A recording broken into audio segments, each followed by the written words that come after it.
ओम श्री परमात्मने नमः। श्री परमात्मने नमः।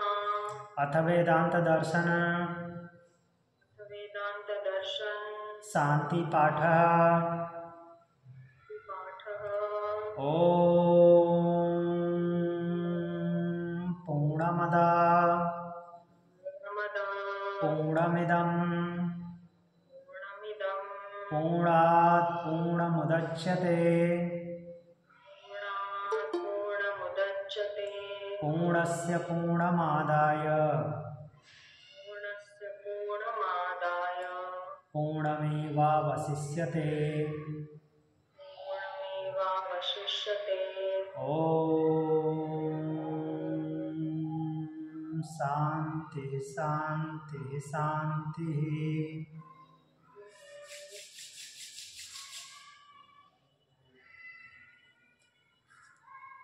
तो हम वेदांत दर्शन तृतीय अध्याय तृतीय पाद का 60 नंबर सूत्र तक पढ़ चुके थे, जिसमें हमने क्या पढ़ा था? परमात्मा की उपासना, परमात्मा के अलग अलग अंगों की उपासना करनी चाहिए या एक रूप में उपासना करनी चाहिए संपूर्णता में। तो हमें पता चला कि संपूर्णता में ही उपासना करनी चाहिए, अलग अलग अंगों की नहीं, अर्थात उसके अलग अलग पार्ट्स की नहीं, संपूर्णता में उपासना करनी चाहिए। फिर हमने देखा कि ब्रह्म को प्राप्त करने के लिए जो विद्या है उसका तो बहुत अलग अलग नाम है अलग अलग जगह पे। तो और उनमें थोड़े बहुत नियमों का भी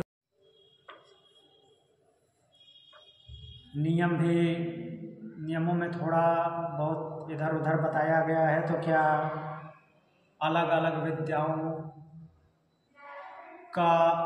विद्याओं के साथ उसकी उपासना करनी चाहिए या उसके लिए भी कोई नियम है? तो बोलते हैं कि लक्ष्य वही है, कोई भी विद्या का कोई भी नाम होने दीजिए, वो ब्रह्म की ही विद्या है। उसमें से किसी का कोई भी एक मार्ग चुन करके उससे उसकी उपासना कर सकते हैं। तो फिर कामनाओं के साथ, जो डिजायर के साथ हम किसी चीज़ की इच्छा करते हैं तो उसके प्रति जो उपासना है, काम्य उपासना, सकाम उपासना, तो उसका क्या परिणाम है उसको हमने देखा था। अब आगे देखते हैं आगे क्या बोला जा रहा है। कुछ पूछना है पीछे से? ठीक है। तो क्या कहते हैं, उसकी उपासना करना है कि अंगों की? तो अंग से मतलब क्या है? कल बताया तो था, अंग मतलब कि मान लीजिए कि आकाश ही ब्रह्म है, सूर्य ही ब्रह्म है, मन ही ब्रह्म है, अन्न ही ब्रह्म है। तो ये सब उसके पार्ट हुए, मीन्स अपर ब्रह्म के अलग अलग पार्ट हुए। तो इन सबको एक मानते हुए उनको एक कैसे माने? मान लीजिए कि पर ब्रह्म तो निराकार है और निराकार की कल्पना आसान क्या असंभव है। तो अगर अपर ब्रह्म के रूप में उसको एक शरीर के रूप में मानते भी हैं, कल्पना करनी है, तो ऐसा मानना है कि जो द्युलोक है अर्थात आकाश जो है वो उसका सिर है, सूर्य चंद्रमा उसकी आँखें हैं। तो इस तरह से उसको एक बॉडी फॉर्म में जितने भी उसके अंग बताए गए हैं, तो उसको खुद से एक बॉडी फॉर्म में कर लेना है। अब किसी के केवल माथे की पूजा थोड़ी करेंगे, पूरे शरीर के एक साथ मूर्ति अगर भी बनाते हैं, अगर सगुण ब्रह्म की उपासना करते हैं साकार की, तो पूरा ऊपर से नीचे तक बनाते हैं बॉडी, उसकी उपासना करते हैं। किसी के केवल सिर की या केवल किसी के आँख की नहीं पूजा करते। तो इसलिए बोल रहे हैं कि संपूर्णता में उसकी उपासना करनी है ब्रह्म की।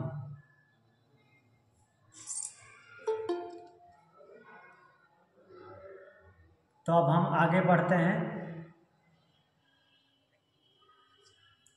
आगे संबंध बोल रहे हैं, उद्गीत आदि अंगों में की जाने वाली उपासना के विषय में विचार करने के लिए अगला प्रकरण आरंभ किया जाता है। तो उद्गीत की उपासना कैसे की जाए इसके बारे में विचार किया जाएगा। पहले 4 सूत्रों द्वारा पूर्व पक्ष की उत्थापना की गई है, अर्थात पहले 4 सूत्रों में प्रश्न पूछा जाएगा। तो देखिए क्या प्रश्न पूछ रहे हैं। ये प्रश्न भी महर्षि बादरायण व्यास की वो क्रिएटिविटी है, उनकी ही संरचना है कि लोग ऐसे ऐसे प्रश्न कर सकते हैं। तो अब प्रश्न बना रहे हैं, फिर उसका उत्तर देंगे।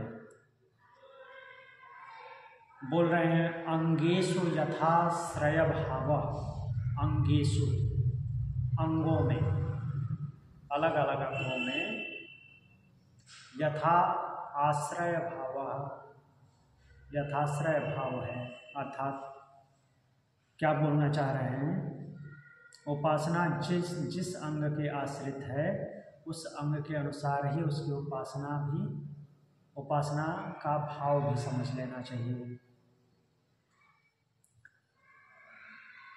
तो यहाँ पे पहले बता तो चुके हैं कि संपूर्णता से उपासना करनी चाहिए। मान लीजिए कि मैं किसी एक अंग की ही उपासना करूँगा, ऐसे लोग हैं नहीं, मैं तो एक ही अंग की उपासना करूँगा। तो उसकी उपासना मीन्स उस एक अंग को माध्यम बनाकर उसकी उपासना करूँगा। तो उस अंग के माध्यम से की जाने वाली उपासना का भाव जो होगा उस अंग के अनुसार ही होगा, ऐसा मानना चाहिए।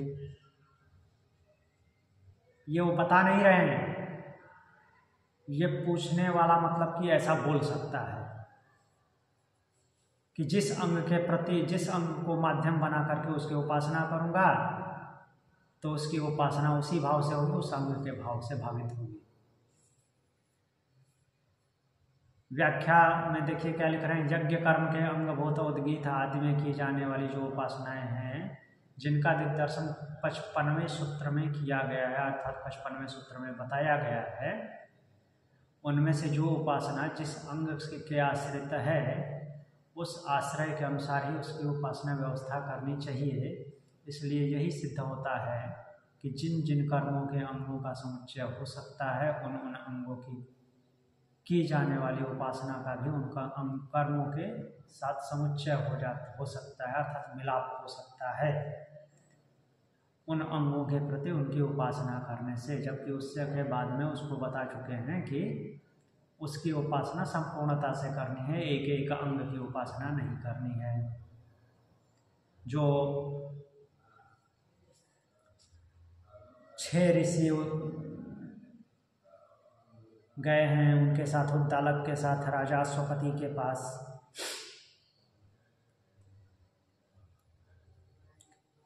तो 55वें श्लोक में यह बोला गया है, अंगाबद्धा न शाखासु ही प्रतिवेदम। तो अंगों के संबद्ध उपासनाएं शाखा में कही गई हूँ उसी में करने योग्य है, तो ऐसी बात नहीं है। प्रत्येक वेद की शाखा का उसका अनुष्ठान कर सकते हैं, अर्थात जो एक जगह पे नहीं है दूसरी जगह से उठा के उसका अनुष्ठान कर सकते हैं। अर्थात जहाँ पे लगता है कि यहाँ पे नहीं है और यहाँ पे ऐसा होना चाहिए, तो दूसरी जगह पे अगर ऐसी उपासना विधि बताई गई है तो वहाँ से उस उपासना विधि को ले सकते हैं। और उसके बाद सर्वांग पूर्ण अनुष्ठान को ही श्रेष्ठ बताया है। यह 57वें नंबर सूत्र के माध्यम से बता चुके हैं। लेकिन फिर भी प्रश्न करने वाले ऐसे बोल सकते हैं कि जिस अंग के प्रति, जिस अंग को लक्ष्य करके उसको भावित होकर के उसकी उपासना करेंगे तो उसकी उपासना उस अंग के भाव से भावित होकर होगी। उसके अलावा और क्या होगा, शिष्टेश्च, शिष्ट अर्थात अच्छा। अच्छा बोले तो शिष्ट मतलब कि एक कुछ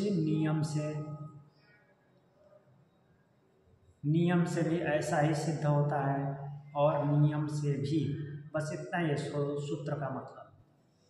शिष्ट से भी अर्थात आचरण से भी।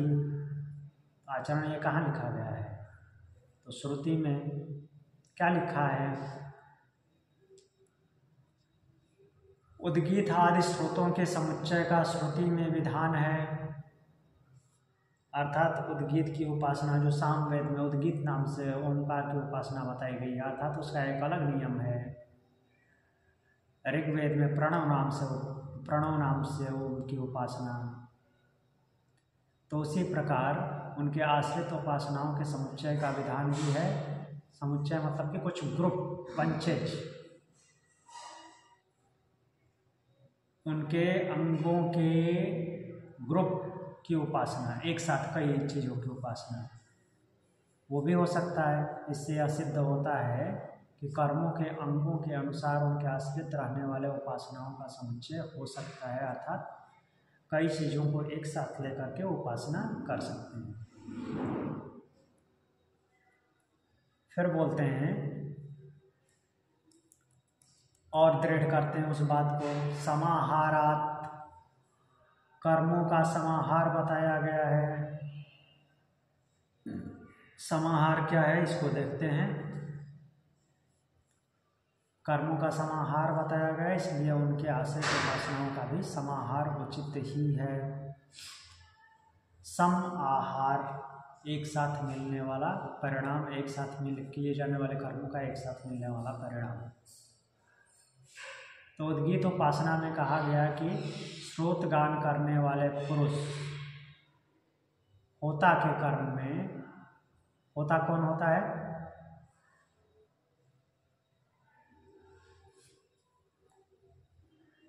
ऋग्वेद का ये ना, हाँ, ऋग्वेद का ऋत्विज, उसी को बोल रहे हैं श्रोत गान करने वाला। ऋग्वेद में जो मंत्र हैं उनको श्रोत बोलते हैं। वैसे तो ऋक बोलते हैं, ऋचाएं, उनको श्रोत भी बोलते हैं। तो श्रोत गान करने वाला पुरुष होता के कर्म में जो श्रोत संबंधी त्रुटि हो जाती है, अर्थात उसके जो ऋचाओं के बोलने में जो त्रुटि हो जाती है, उसका भी संशोधन कर लेता है। कौन? उद्गीत उपासना में ऐसा बोला गया। उद्गीत उपासना मतलब कि सामवेद की उपासना में, मान लीजिए कि सामवेद में जब उसकी उपासना की जाती है, तो वैसे ही मंत्र अगर सामवेद में आते हैं जिनका ऋग्वेद का होता कुछ और बोला है, और ऐसा लगता है किसको, उद्गाथा को, कि नहीं ये सही नहीं है, तो वहाँ पे उसको वो बदल देता है, उसको वो बदल के उसको जो सही लगता है वो बोलता है। तो उसी को यहाँ पे समाहार भाव से बोला गया है कि उसको संशोधन करके उसका आहरण कर लिया जाता है, अर्थात उसका वास्तविक जो विधि है उसको कर करके उसका उचित विधान, उसका उचित फल प्राप्त कर लिया जाता है। छांदोग्य उपनिषद 1:5:5 देखते हैं। छांदोग्य उपनिषद किस वेद से रिलेशन है, वो रिलेटेड है? छांदोग्य उपनिषद का संबंध किस वेद से है?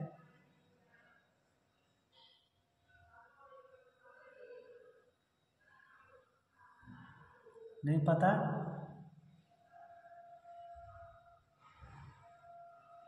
सामवेद, छांदोग्य उपनिषद सामवेद से संबंध रखता है।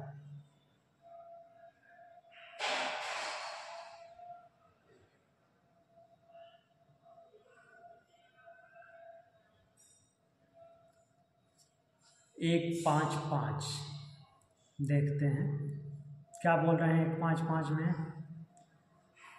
अथ खलु य उद्गीत स प्रणवो य प्रणवा स उद्गीत इति होत्रिसदनाध्येवापि दुरुद्गीतम् अनुसमाहरतीति। बोले निश्चय जो उद्गीत है वही प्रणव है, जो उद्गीत है वही प्रणव है, और जो प्रणव है वही उद्गीत है। ये बात तो सही है, ओम ही उद्गीत है, ओम ही प्रणव है। इस प्रकार उद्गाता होता के कर्म में किए हुए उद्गान संबंधी दोष का अनुसंधान करता है, अनुसंधान करता है, और अनुसंधान करता है 2 बार आया है। समाहरतित्यो समाहरत इति, उसका समाहार करता है। समाहार शब्द वहाँ पे सूत्र में आया है, अर्थात मान लीजिए कि उससे कोई गलती हो गई तो ये सुधार लेता है। होता से गलती हुई है तो उद्गाता सुधार लेता है।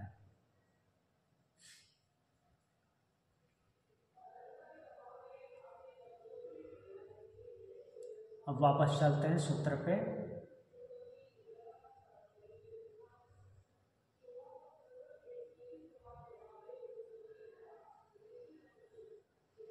तो अब आगे बोल रहे हैं कि इस प्रकार प्रणव और उद्गीत की एकता समझकर उद्गान करने का महत्व दिखाया है सामवेद में। तो इस समाहार से, सामवेद में छांदोग्य उपनिषद में, इस समाहार से भी अंगाश्रित उपासना का समुच्चय सूचित होता है। अंग आश्रित अर्थात किसी भी एक शाखा में उपासना कीजिए तो उससे उस ब्रह्म की उपासना हो जाएगी। कहने का भाव ये है, किसी भी एक अंग का आश्रय ले लीजिए। फिर बोलते हैं, पुनः उसी बात को और दृढ़ करते हैं, गुण साधारण श्रुतेश्च। 1 मिनट।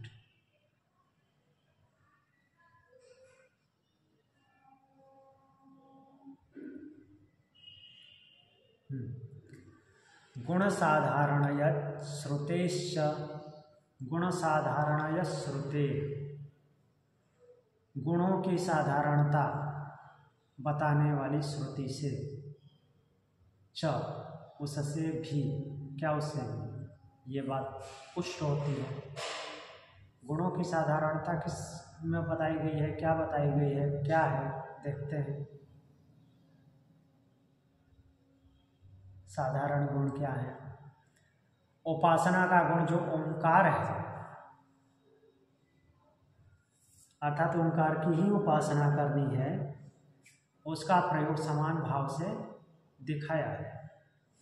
जैसे कहा है कि उस अक्षर से ही, या त्रैविद्या, त्रैविद्या मतलब ऋग यजुर साम, ऋग्वेद यजुर्वेद सामवेद, तो तीनों वेदों से संबंध रखने वाले जो कर्म के संबंध हैं वो क्या होते हैं? प्रवृत्त होती हैं। उस अक्षर से ही यह त्रय विद्या प्रवृत्त होती है। अक्षर जो क्षरण नहीं होता है उसी से इन तीनों विद्याओं की उत्पत्ति हुई है। उत्पत्ति अगर नहीं बोल सकते तो कहने का तात्पर्य ये है कि उनकी वजह से ये त्रय विद्या है। त्रय विद्या का संबंध वहाँ से भी देख सकते हैं, प्रश्नोपनिषद से, जागृत स्वप्न सुषुप्ति, आकार उकार मकार, ऋक् यजुर साम, इन सब का संबंध चलता है साथ में। तो ओम ऐसा कहकर ही आश्रावण कर्म करता है, आश्रावण कर्म करता है। ओम ऐसा कहकर होता कथन करता है। ओम ऐसा कहकर उद्गाथा स्रोत गान करता है।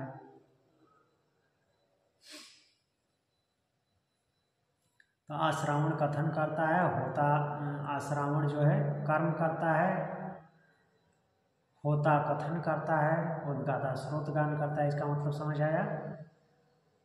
आज श्रावण नहीं आया होगा, बाकी तो आ गया होगा। आज श्रावण कर्म करता है। कर्म की क्रिया विधि किस वेद में है? यजुर्वेद। रिचुअल्स जो है उसमें रिचुअल्स ज़्यादा हैं,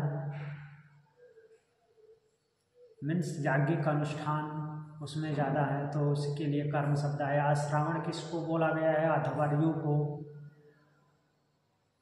अध्वर्यु कर्म करता है ओम बोल करके ही, अर्थात इन सबकी उपासना किससे शुरू होती है? ओम से। ओम बोलकर ही होता कथन करता है, अर्थात होता ऋग्वेद के मंत्रों का उच्चारण करता है। ओम कहकर ही उद्गाता श्रोत गान करता है, अर्थात अपने मंत्रों का गान करता है। छांदोग्य उपनिषद 1:1:9 में ऐसा बताया गया है। छांदोग्य उपनिषद 1:1:9 प्रमाण देखते हैं।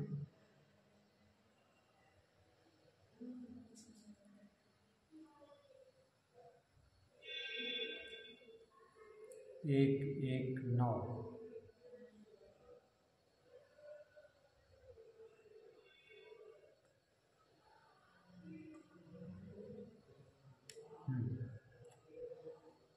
तेनेयं त्रैविद्या वर्तते ओमित्याश्रावयत्येमिति संसत्योमित्युद्गायत्येतस्यैवाक्षरस्यापचित्यै महिम्ना रसेन। तो क्या बोल रहे हैं? उस अक्षर से ही यह त्रैविद्या प्रवृत्त होती है। ओम ऐसा कहकर ही अध्वर्यु श्रावण कर्म करता है। ओम ऐसा कहकर ही, देखिए यहाँ पे लिखा है ना अध्वर्यु, ओम इत्याश्रावयमुमिति, अध्वर्यु श्रावण कर्म करता है। ओम ऐसा कहकर ही होता सन करता है, तथा ओम ऐसा कहकर ही उद्गाता उद्गान करता है। इस अक्षर की पूजा के लिए ही संपूर्ण वैदिक कर्म है। त्रैविद्या इस ओंकार की उपासना के लिए ही है, तथा इसी की महिमा और रस के द्वारा सब कर्म प्रवृत्त होते हैं।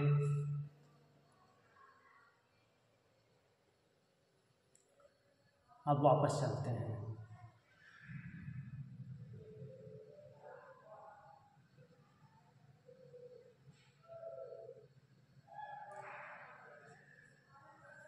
तो इस प्रकार कर्मों के अंग संबंधी गुण जो कि उद्गीत आदि हैं।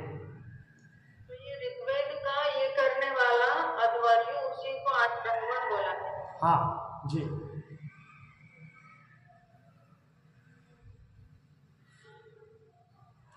तो इसी को यहाँ पे कर्मांग शब्द से कर्मों के अंग संबंधी गुण जो कि उद्गीत आदि हैं,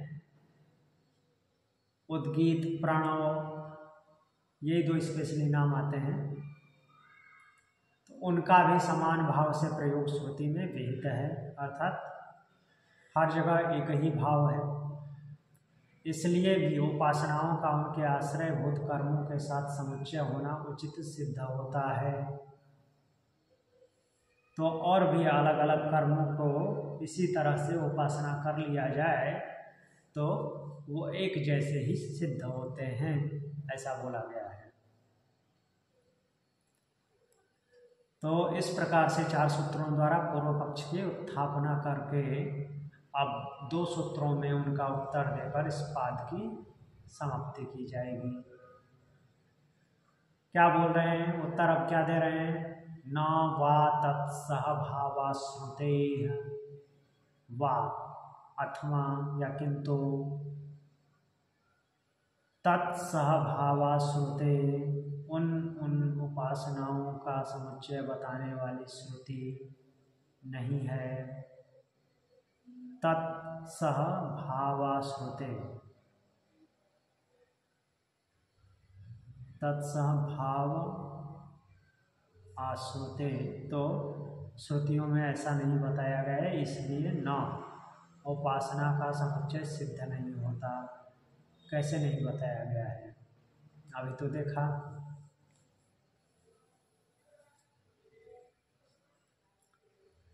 तो बोल रहे हैं कि उन उपासनाओं के आश्रयभूत जो उद्गीत आदि अंग हैं, उन अंगों के समाहार की भांति उनके साथ उपासनाओं का समाहार बताने वाली कोई श्रुति नहीं है। उन अंगों का समाहार होना मतलब कि यहाँ पे ऐसा नहीं है तो यहाँ पे वहाँ से उठा करके ऐसा कर लिया जाए, लेकिन उपासनाओं का समाहार बताने वाली अंगों का, ये अंगों का समाहार है कि ओंकार में, मान लीजिए ओंकार की उपासना में ओंकार के कुछ नियम यहाँ पे बताए गए हैं, कुछ वहाँ पे बताए गए हैं, तो उनमें कहीं से कुछ छूटा हुआ लग रहा है कि यहाँ पे वह होना चाहिए, तो यहाँ ऐसा कर लेते हैं। लेकिन उपासनाओं का समाहार अर्थात जो नियम बताए गए हैं अलग अलग कि ऐसे उसकी उपासना करनी है, ऐसे उसकी उपासना करनी है, तो उनको एक साथ नहीं मिलाया जा सकता। अर्थात जो हमने अलग अलग नाम से देखा है वो अलग अलग नाम से ही, जैसे दाहर विद्या हो गया, पाशुपति विद्या, फिर और कौन कौन सी विद्याएं हैं, देखिए यहाँ पे अलग अलग विद्याएं थी। शांडिल्य विद्या, हाँ, सद विद्या, भूम विद्या, दाहर विद्या, उपकोशल विद्या, सांडिल्य विद्या, वैश्वानर विद्या, आनंदमय विद्या, अक्षर विद्या, तो इन सबको एक में मिक्स करके उपासना नहीं करनी है। किसी भी एक मार्ग को पकड़ लीजिए, वो उसी का मार्ग दिखलाती है, उसी से उसकी उपासना कीजिए, ऐसा है।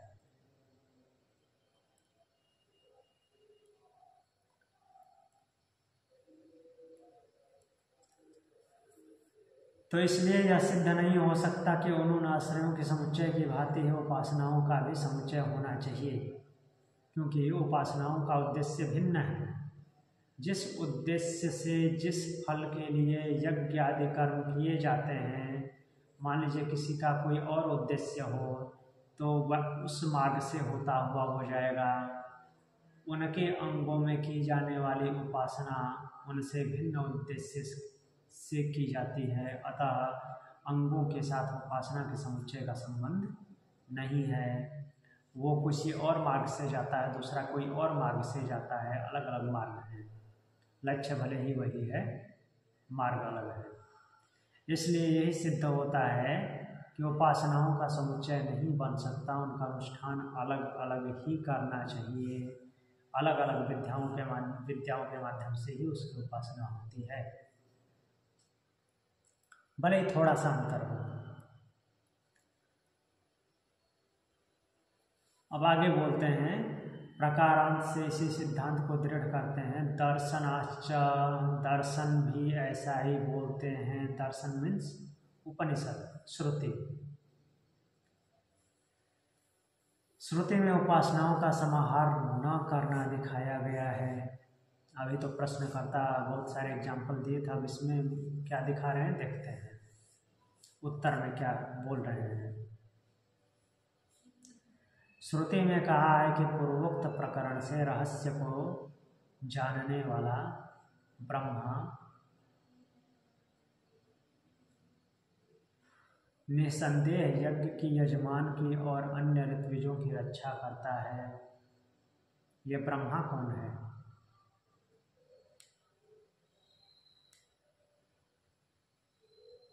चारों वेदों का ही करने वाला है।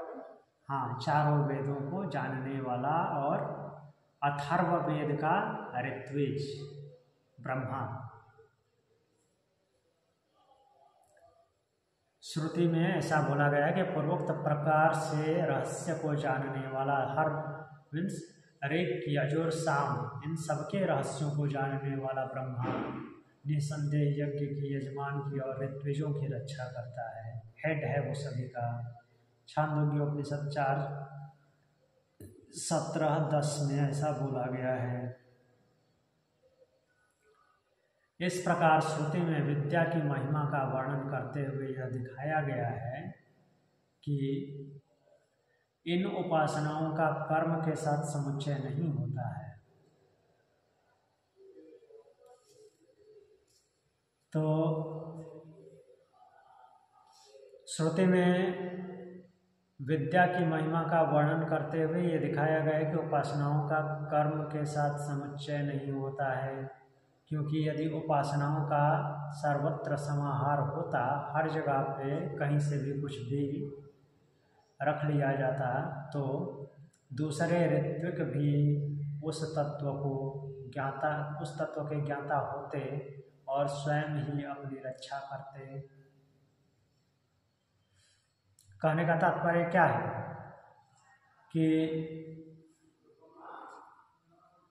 ऋग्वेद का होता जो है संपूर्ण रूप से सामवेद को भी जानता, अध्वर्यु जो है ऋग्वेद को भी जानता, सामवेद को भी जानता, बट ऐसा होता नहीं। सभी अपने अपने तरीके से मंत्र वाचन करते हैं और अपने तरीके से उपासना करते हैं।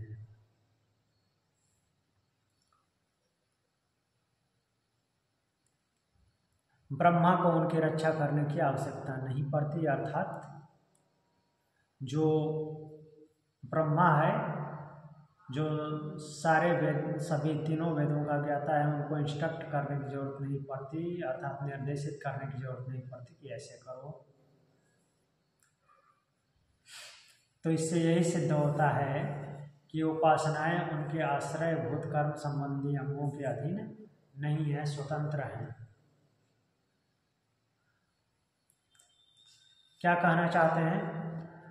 जो उपासनाएं हैं उनके आश्रय भूत कर्म संबंधी अंगों के अधीन नहीं है, अर्थात वो जैसा कर्म करेंगे, अर्थात जैसे जिस विधि से वो आहुति देंगे, मंत्र पढ़ेंगे, उपासनाएं उनके आश्रित नहीं है, कर्म संबंधी अंगों के अधीन नहीं है, स्वतंत्र हैं। अतएव समुच्चय न करके उनका अनुष्ठान अलग ही करना चाहिए। उपासना का अनुष्ठान अर्थात अलग अलग विधि से,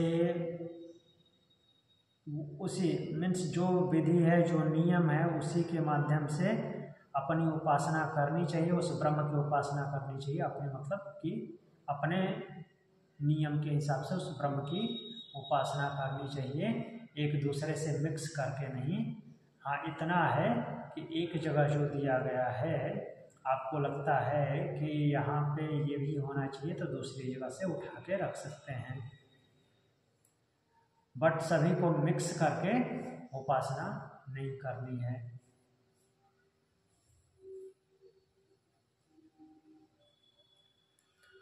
तो इसमें कोई बहुत ज़्यादा वो तार्किक और लॉजिक की बात नहीं है।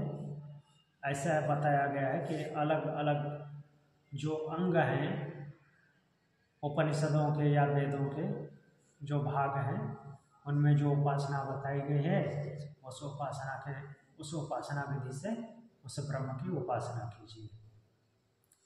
तो यहाँ पे तृतीय पाद पूर्ण होता है।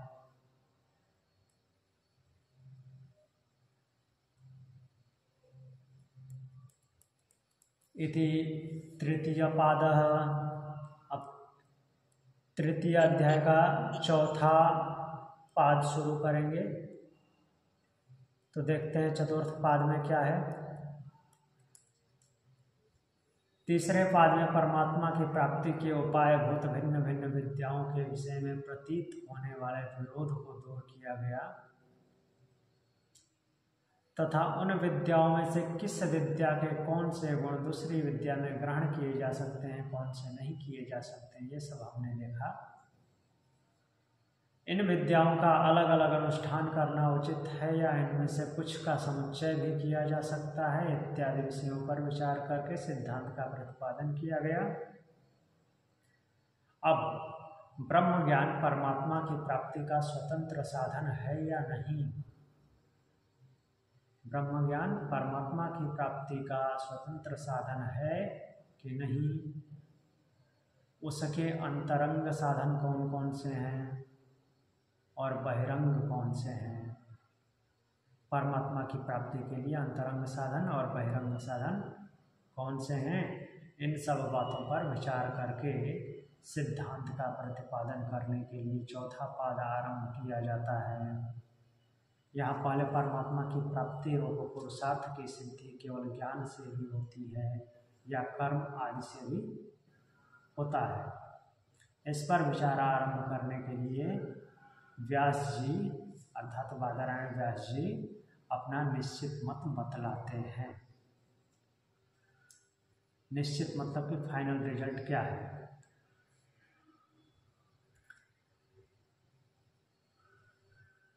देखते हैं क्या क्या बोले हैं कि ब्रह्म ज्ञान परमात्मा की प्राप्ति का स्वतंत्र साधन है कि नहीं है, उनके अंतरंग साधन कौन से हैं, बहिरंग कौन से हैं।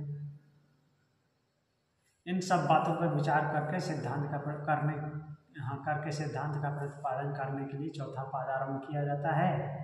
और यहाँ पहले परमात्मा की प्राप्ति रूप पुरुषार्थ की सिद्धि केवल ज्ञान से ही होती है या कर्म से, इस पर विचार आरंभ करने के लिए ये प्रकरण आरंभ किया गया है। तो सूत्र क्या बोल रहे हैं, पुरुषार्थे अतः शब्दादिति बादरायण।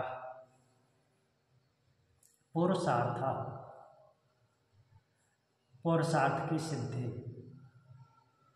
किसके लिए, ब्रह्म की प्राप्ति के लिए। अतः इससे क्या होगा, शब्दों से, शब्द से कहने का तात्पर्य क्या है, श्रुति से यही सिद्ध होता है कि पुरुषार्थ से ब्रह्म ज्ञान होता है। पुरुषार्थ की सिद्धि से ब्रह्म ज्ञान होता है।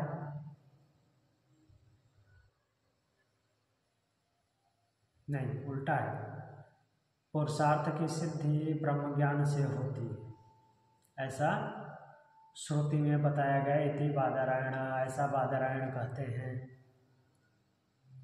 कैसे, कहाँ पे श्रुति में लिखा हुआ है, तो वेद व्यास जी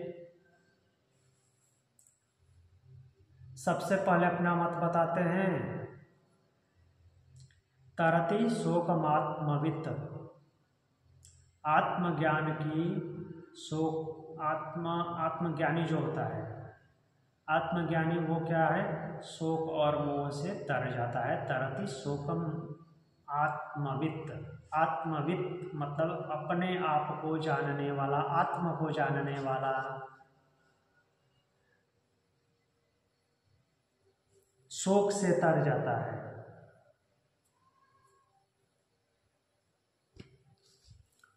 ये कहाँ पे लिखा गया है, छांदोग्योपनिषद 7:1-3।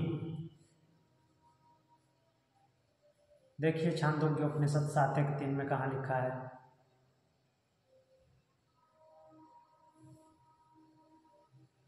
छांदोग्योपनिषद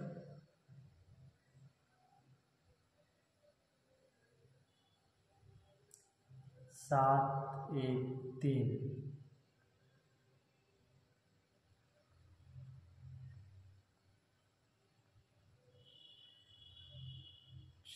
7:1-3 क्या लिखा गया है, सो अहम भगवो मंत्र वेदावास्मि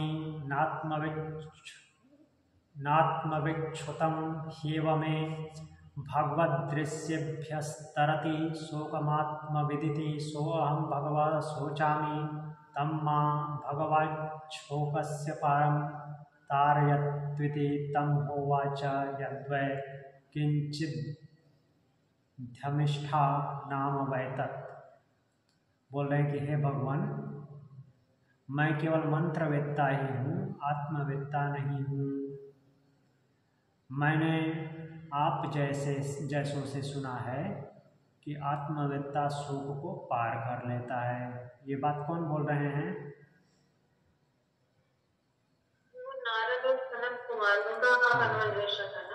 नारद जी सनत कुमार जी से बोल रहे हैं कि हे भगवान, मैं मंत्रवेत्ता ही हूँ, आत्मवेत्ता नहीं हूँ। मैंने आप जैसे ही लोगों से सुना है, आप जैसे आचार्यों से सुना है कि आत्मवेत्ता जो होता है वो शोक को पार कर जाता है, अर्थात आत्मवेत्ता को, अपने आप को जानने वाले को शोक नहीं होता। फिर बोलते हैं कि भगवान मैं तो शोक करता हूँ, तो हे भगवान मुझको शोक से पार कर दीजिए। तब सनत कुमार ने उनसे कहा तुम यह जो कुछ जानते हो यह नाम ही है। तो यहाँ से हमको क्या उठाना था,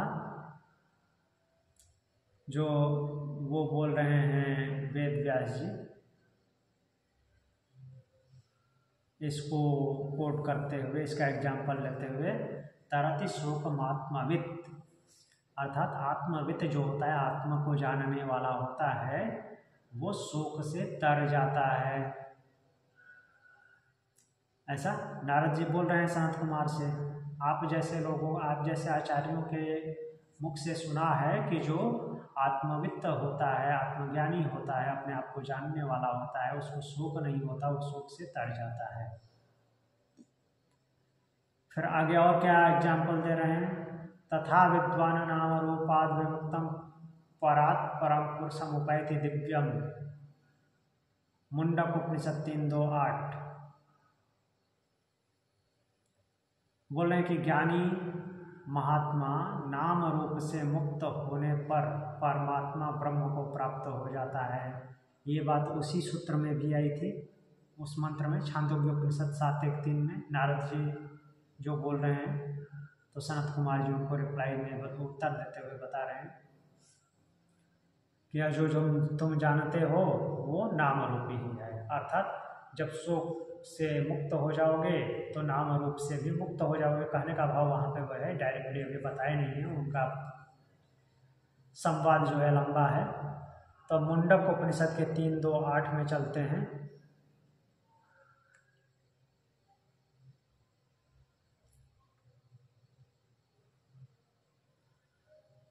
मुंडक उपनिषद 3 अध्याय, मुंडक मांडुक्य।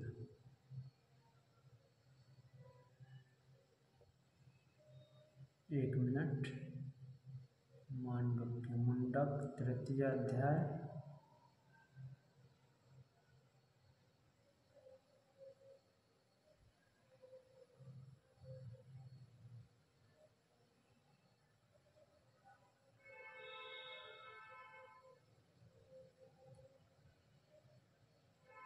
तीन 2-8। कौन सा पेज है?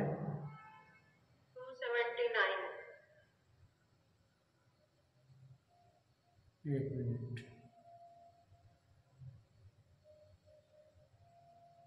हाँ 279।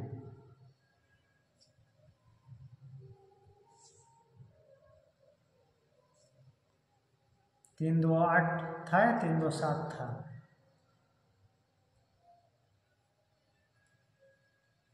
3:2-8 ही है। हाँ 3:2-8।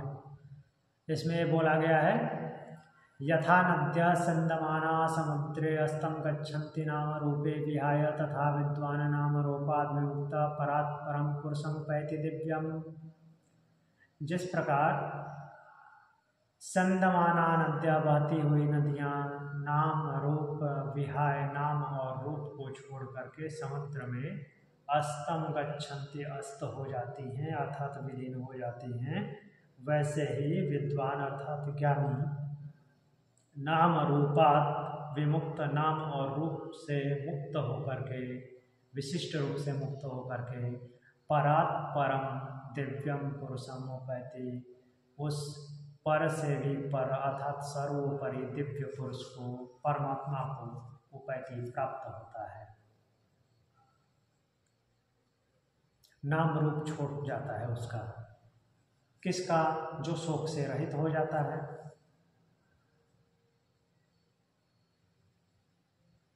नाम रूप छूट जाना मतलब कि पहचान समाप्त हो जाना,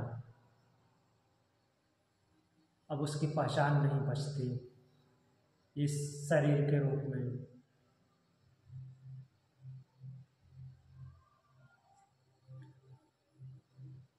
एक और एग्जाम्पल लेते हैं, ब्रह्मविदाप्नोति परम, ब्रह्मविद आपनोति परम, ब्रह्मविद मतलब कि ब्रह्म को जानने वाला, ब्रह्मवेत्ता। आपनोति परम, आपनोति मतलब कि प्राप्त होता है, किसको? परम को। तैत्तरीय उपनिषद 2:1 में ऐसा बताया गया है। और क्या बोला गया है? ज्ञात्वा देवम उच्यते सर्वपाशय, ज्ञात्वा देवम, ये कई जगह आया है श्वेताश्वतर उपनिषद में, एक ही बार नहीं आया, बहुत सारे मंत्रों में आया है। ज्ञात्वा देवम उच्यते सर्वपाशय, उस देव को जान करके, उस देव किसके लिए है? परमात्मा के लिए। उस परमात्मा को जान करके मुच्यते सर्वपाशय, सब प्रकार के पासों से मुक्त हो जाता है। जो भी उसको जान लेगा, परमात्मा को जान लेगा, सब प्रकार के पासों से, बंधनों से मुक्त हो जाता है। श्वेताश्वतर उपनिषद 5:13 का एग्जाम्पल लिए हैं, लेकिन और भी मंत्रों में है। तो इस प्रकार श्रुति का कथन होने से यही सिद्ध होता है कि परमात्मा की प्राप्ति रूप परम पुरुषार्थ की सिद्धि इस ब्रह्म ज्ञान से ही होती है। अर्थात ब्रह्म ज्ञान से ही, ब्रह्म को जानने से ही उसकी प्राप्ति होती है।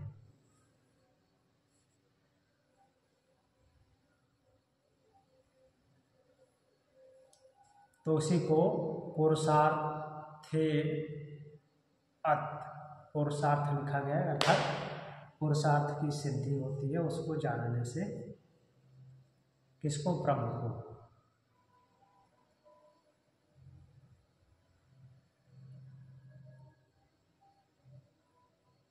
अब आगे बताते हैं।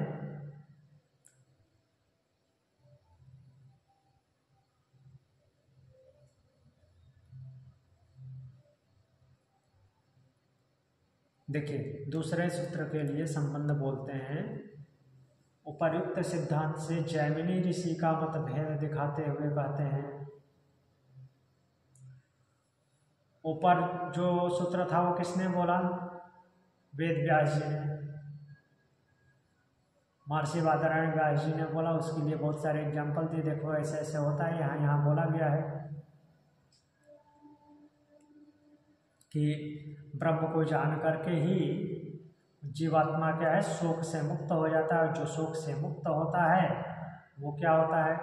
परात् परम पुरुषम उपैति दिव्यम, उस दिव्य पुरुष को प्राप्त होता है और उसका नाम और रूप छूट जाता है। नाम और रूप में उसका अटैचमेंट नाम और रूप में भी नहीं रहता, उससे भी वो मुक्त हो जाता है। किस नाम से जाना जाएगा, कौन सा रूप होगा, ये भी नहीं रहता। और ब्रह्म विद्याप्नोति परम, ब्रह्मविद आपनोति परम, ब्रह्म को जानने वाला प्राप्त होता है। किसको? उस परम को। ज्ञात्वा देवम उच्यते सर्वपाशय, उस देव को जान करके सभी पासों से मुक्त हो जाता है, बंधनों से मुक्त हो जाता है। देव को जान करके मतलब क्या है? उसके जैसा हो करके। अब जैमिनी क्या बोलते हैं? जहां जहां जैमिनी आए हैं वहां वहां समझ लेना है कि इसके माध्यम से आप क्या पढ़ रहे हैं? पूर्व मीमांसा।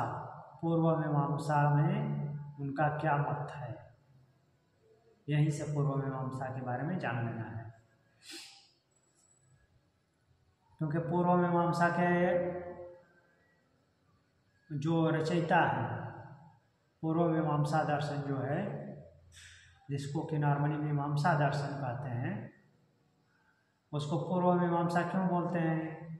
क्योंकि वेदांत दर्शन उत्तर मीमांसा है।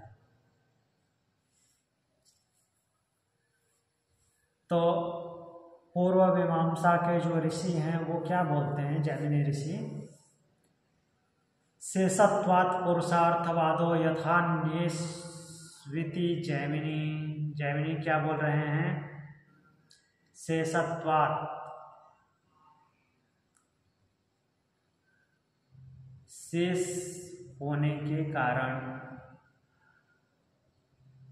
पुरुषार्थवाद, पुरुष अर्थवाद अर्थात पुरुषार्थवाद, यहाँ पे अर्थ जुड़ा हुआ है तो पुरुषार्थ शब्द कंबाइंडली आता है। पुरुषार्थवाद मतलब कि जो आपके द्वारा परिश्रम किया गया, एफर्ट लगाया गया, तो इसको पुरुषार्थ बोलते हैं।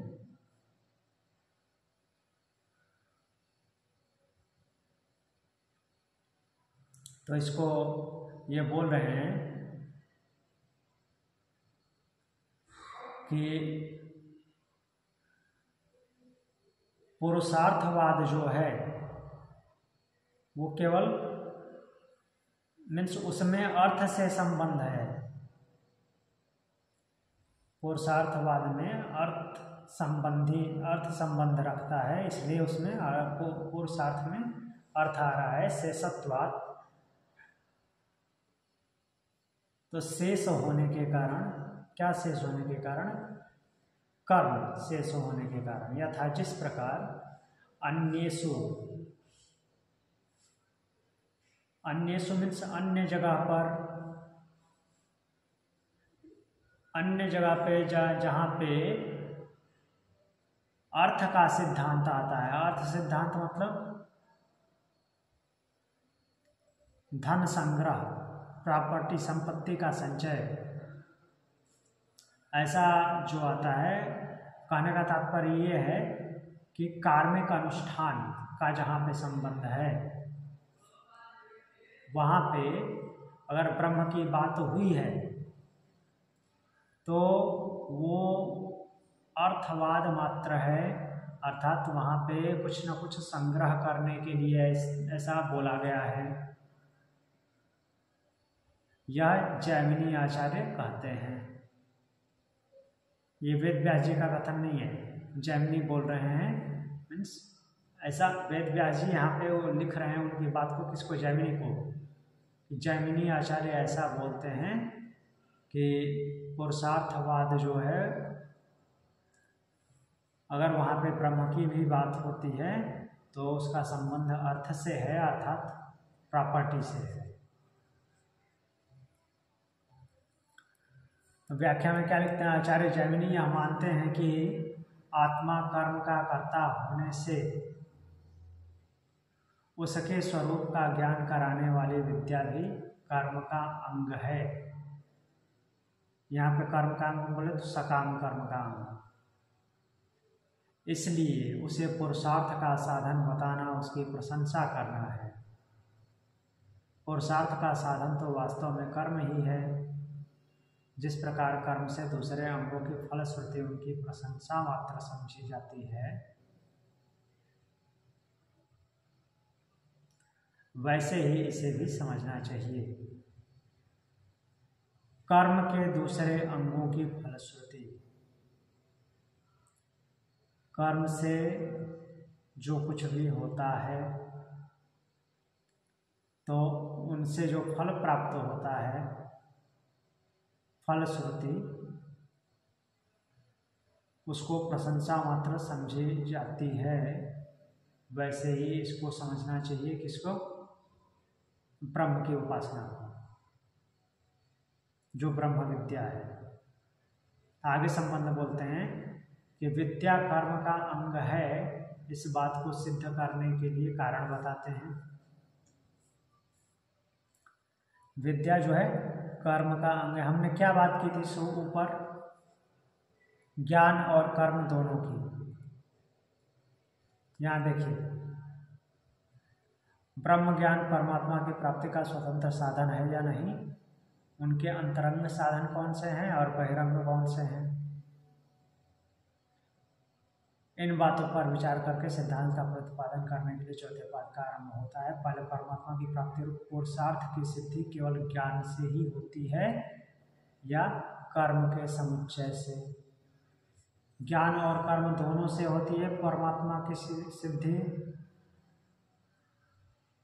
तो यहाँ पे परमात्मा की प्राप्ति रूप पुरुषार्थ की सिद्धि जो बोला गया है वो केवल ज्ञान से होती है या उनके साथ कर्म होंगे तभी होगा, ये बोल रहे हैं। तो दूसरे मंत्र में जैमिनी क्या बोले हैं कि कर्म के दूसरे अंगों की फलश्रुति उनकी प्रशंसा मात्र समझी जाती है, वैसे ही इसे समझना चाहिए।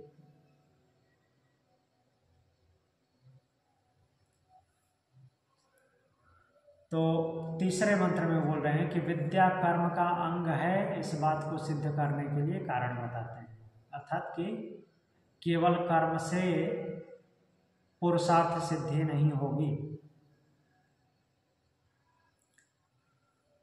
पुरुषार्थ सिद्धि केवल कर्म से नहीं होती, उसके साथ साथ ज्ञान का होना जरूरी है। आचार दर्शनार्थ, दर्शनार्थ शब्द जहां भी आया है उपनिषद में, दर्शन में जो आचरण बताए गए हैं उससे भी यही सिद्ध होता है कि कर्म के साथ ज्ञान होना चाहिए।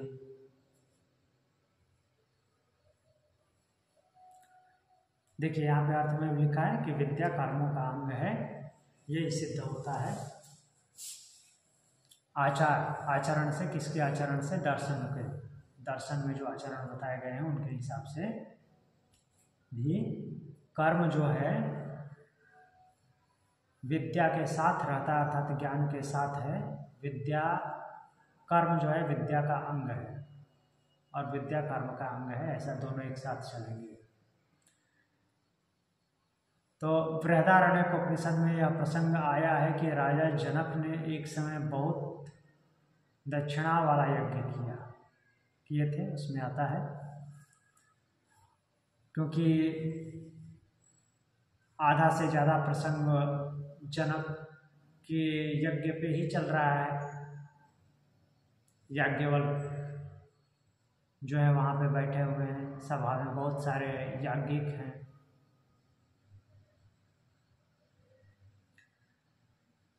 तो उन्होंने यज्ञ किया, उसमें कुरु तथा पांचाल देश के बहुत से ब्राह्मण एकत्र हुए थे, ऐसा बृहदारण्यक उपनिषद में बताया 3:1:1। तो इस प्रसंग को उठाने का मतलब क्या है? कुरु और पांचाल देश के बहुत से ब्राह्मण इकट्ठा हुए थे, मतलब ब्रह्म को जानने वाले ब्रह्मविद, जो ब्रह्म को जानने की इच्छा रखते हैं, वो इकट्ठा हुए थे। तो जब कर्म से ही सब कुछ हो जाए, ऐसे आहुति डाल देने से ही सब कुछ हो जाता है, तो विद्वानों को, मीन्स ज्ञानियों को, जो ज्ञान का भंडार रखते हैं, उनको इकट्ठा होने की वहाँ पे क्या जरूरत है? कहने का तात्पर्य यह है कि कर्म से अकेले कुछ नहीं होता, ज्ञान साथ में रहेगा। छांदोग्य में वर्णन आया है कि राजा अश्वपति ने अपने पास ब्रह्म विद्या सीखने के लिए आए हुए ऋषियों से कहा, क्या कहा था? आप लोग सुने, मेरे राज्य में न तो कोई चोर है, न कंजूस है, न मद्य पीने वाला है, न अग्निहोत्र न करने वाला, न अग्निहोत्र न करने वाला है, और न कोई विद्याहीन है, सभी पढ़े लिखे हैं, विद्या को जानने वाले हैं। पढ़े लिखे होने का कहने का तात्पर्य यह था कि ज्ञान को जानने वाले हैं।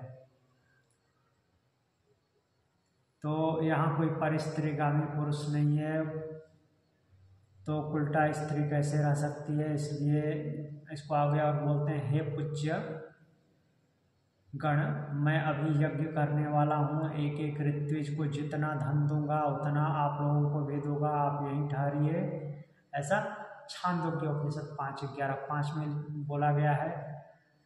तो इस सूत्र, इस मंत्र को यहाँ पे उठाने का मतलब भी यही है कि वहाँ पे विद्वान इकट्ठा हुए हैं, ज्ञानी इकट्ठा हुए हैं, और अश्वपति भी उनको ज्ञान दे रहे हैं।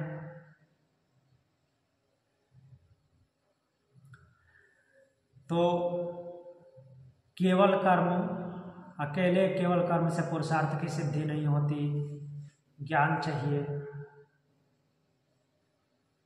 महर्षि उद्दालक भी यज्ञ कर्म करने वाले थे, जिन्होंने अपने पुत्र श्वेतकेतु को ब्रह्म विद्या का उपदेश दिया था। छांदोग्य उपनिषद 6ठा अध्याय पूरा इसी पे आधारित है।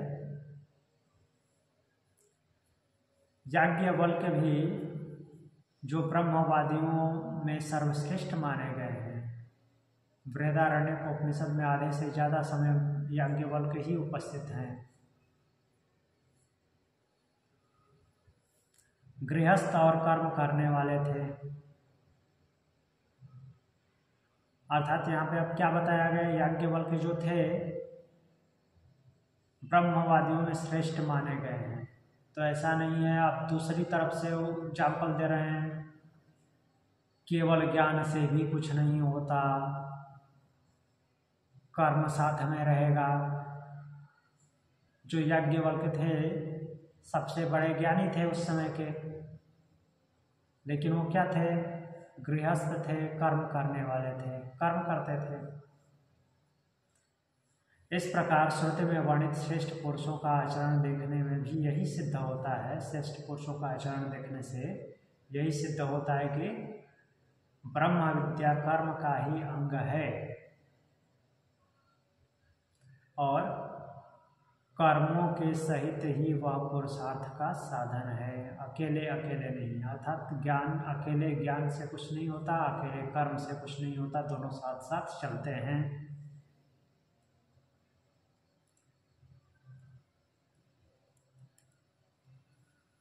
तो आज की कक्षा यहीं पे विराम देते हैं, आगे हम कल बढ़ेंगे। कुछ पूछना है आज की क्लास से? आज की क्लास में सवाल तो था योगी जी। हाँ बोलिए माता जी। जैसे आपने बताया था छांदोग्य उससे उपनिषद उस सामवेद से हाँ जी रखता है। हाँ, तो बाकी सारे उपनिषद कौन से, किस वेद से? वो आज के